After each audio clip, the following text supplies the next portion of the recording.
Checkbox groups, such as this list of optional extras at the bottom of contact.php in the chapter 10.10_04 folder of the exercise files, allow users to select multiple values or none at all. All checkboxes in the same group share the same name attribute.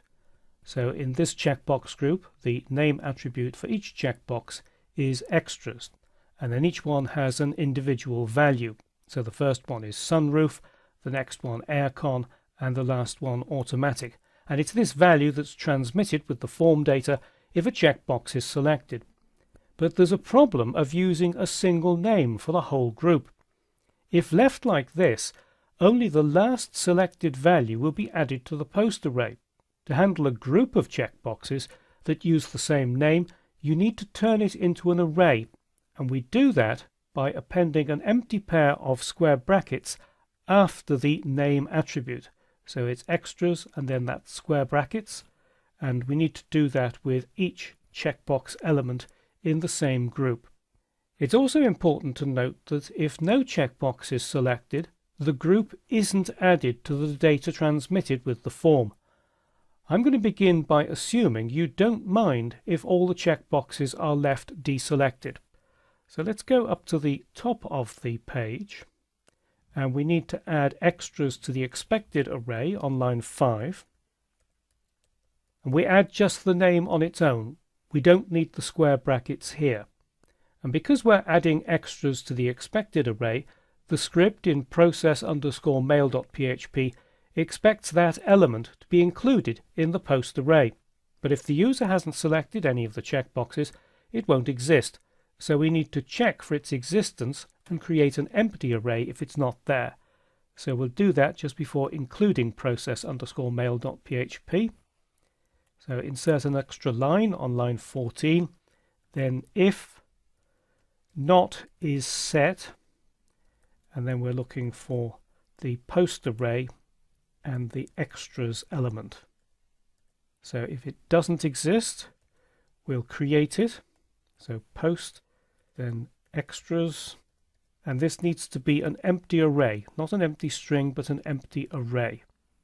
Now let's say that the user has selected one or two checkboxes and submitted the form, but there are errors elsewhere in the form. So we'll need to show those checkboxes have been selected when the form is redisplayed. So we need to go back down to the checkbox group, and in the input tags we need to add a conditional statement to add the checked attribute to any checkbox that has been selected. So on line 80, just before the closing angle bracket, insert an extra line and then a PHP block in there, and inside the PHP block a conditional statement. So if post, so if the post array's got any elements, we know the form has been submitted, and in array, then we need to check this value. The first one is sunroof, so sunroof, and then we need to check the extras array. The extras array will be created by the mail processing script in process_mail.php, which goes through each element in the post array and creates a new variable named after the element's key. So if that is the case, we need to echo checked. And we need to copy this and paste it in the other checkboxes. So just copy that. Then with this next one, the value is aircon. So if we paste that in there, we change sunroof to aircon. And then the last one on line 98. And the value that we are looking for this time is automatic. So if we save that and load the page into a browser, we can test it. And there is the checkbox group down here. So if I select a couple of checkboxes and then submit the form, we're going to get some errors, but those two checkboxes are still selected, so that is working fine. But let's say you want to require the user to select a minimum number of checkboxes.